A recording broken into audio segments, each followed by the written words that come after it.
Hope mirror foundation आणि राष्ट्रवादी काँग्रेस पक्ष यांच्या वतीने कोणतीही प्रवेश फी न घेता राष्ट्रवादी चषक 2025 या मर्यादित षटकांच्या क्रिकेट स्पर्धेचे आयोजन करण्यात आले आहे। पनवेल महापालिकेच्या प्रभाग क्रमांक 3 साठी ही स्पर्धा असून शनिवारी 15 नोव्हेंबर रोजी स्टार ओवे मैदानावर पार पडणार आहे। या स्पर्धेत तळोजा पोलीस विरुद्ध खारघर पोलीस तसेच पनवेल महानगरपालिकेच्या खारघर नोड आणि नावडे नोड संघामध्येही सामना रंगणार आहे। स्पर्धेसाठी प्रथम पारितोषिक ₹50,550 आणि द्वितीय पारितोषिक ₹20,220 ठेवण्यात आले आहे। विशेष म्हणजे दिव्यांग खेळाडूंकरता स्वतंत्र सामने आयोजित करण्यात आले असून दिव्यांग पुरुष गटासाठी ₹21,111 तर दिव्यांग महिला गटासाठी ₹11,111 इतकी पारितोषिके असतील। याशिवाय उत्कृष्ट खेळाडूंना इतरही पारितोषिके देण्यात येणार आहे। इच्छुक संघांनी तसेच क्रिकेट रसिकांनी या स्पर्धेचा लाभ घ्यावा असे आवाहन राष्ट्रवादी शरद पवार पक्षाचे महाराष्ट्र प्रदेश संघटक सचिव रमजान शेख यांनी केले आहे। नमस्कार, मी रमजान शेख, संस्थापक अध्यक्ष होप मिरर फाउंडेशन आणि राष्ट्रवादी काँग्रेस पक्षाचा प्रदेश संघटक सचिव महाराष्ट्र प्रदेश। येत्या 15 नोव्हेंबर रोजी आपण होप मिरर फाउंडेशन आणि राष्ट्रवादी काँग्रेस पक्ष यांच्या संयुक्त विद्यमाने आपण राष्ट्रवादी चषक 2025 याचा आयोजित केलेला आहे। या स्पर्धेसाठी आपण वॉर्ड 3 प्रभाग 3 मधल्या संघांना संधी दिलेली आहे, ज्याच्यामध्ये ही अशी पहिली स्पर्धा आहे पनवेल तालुक्यातली एवढी मोठी की प्रथम पारितोषिक 50,000 कुठलाही शुल्क न आकारता प्रथम पारितोषिक 50,550, द्वितीय पारितोषिक 20,220 एवढी ठेवण्यात आलेली आहे। आणि या स्पर्धेमध्ये टी शर्ट सुद्धा देण्यात येणार आहे, तसेच दिव्यांग संघ सुद्धा असणार आहे, ज्याच्यामध्ये फर्स्ट प्राइज 21,111 आणि महिलांसाठी जी दिव्यांग टीम आहे त्यांच्यासाठी 11,111 ही आपण प्राइज ठेवण्यात आलेली आहे। तसेच या स्पर्धेमध्ये Kharghar police versus Taloja police ही मॅच सुद्धा असणार आहे, तसेच नावडे पालिका आणि खारघर पालिका यांची सुद्धा मॅच असणार आहे। एकदम चांगलं एक मनोरंजनसाठी आपण एक बघा स्टेज बनवलेला आहे आणि सर्व नागरिकांनी सर्व क्रिकेट चाहत्यांनी याचा लाभ घ्यावा आणि पूर्ण एन्जॉय करावी टुर्नामेंट। येत्या 15 नोव्हेंबरला ही टुर्नामेंट होणार आहे, तर ज्या संघांनाही याच्यामध्ये संधी किंवा एंट्री घ्यायची आहे तरी इथे माझे कॉन्टॅक्ट करू शकतात आणि आपल्या सुवर्ण संधीचा लाभ घेऊ शकतात। येत्या 15 नोव्हेंबरला ह्या टुर्नामेंट ठेवलेल्या आहेत। एकतर पनवेल महानगरपालिकेच्या निवडणुका लवकरच होऊ घातलेल्या आहेत।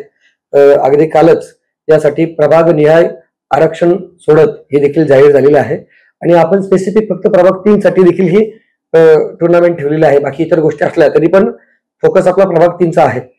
प्रभाग 3 मध्ये आपण निवडणूक लढवण्यासाठी इच्छुक आहात आणि म्हणूनच केवळ ही टुर्नामेंट ठेवलेली आहे असं जर म्हणायचं झालं तर काय आपलं उत्तर असणार आहे? नाही, तसं बघायला गेलं तर होप मिरर फाउंडेशन संस्था मी लॉकडाऊन मध्ये 2020 ला स्टार्ट केली होती।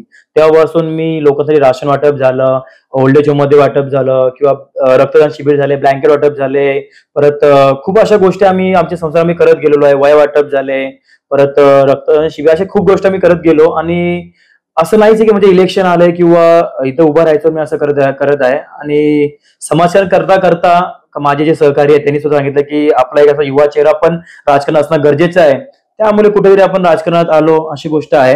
आणि फक्त प्रभाग 3 साठी कामं करायचं असं नाहीच आहे, आपण सर्व समाजाची कामं करत आलेलो आहे। लॉकडाऊन मध्ये तर आम्ही आमची टीम पूर्ण तर मुंबई पासून तर भिवंडीपर्यंत आम्ही लोकांसाठी कामं केली, ते आमच्या इंस्टाग्रामवरती तुम्ही पाहू शकता। असं राजकारणासाठी टुर्नामेंट असं काहीच असा प्रकार काहीच नाहीये। तर परंतु इच्छुक आहात ना आपण, असा जो आहे विषय निवडणुकीसाठी त्याचं काय?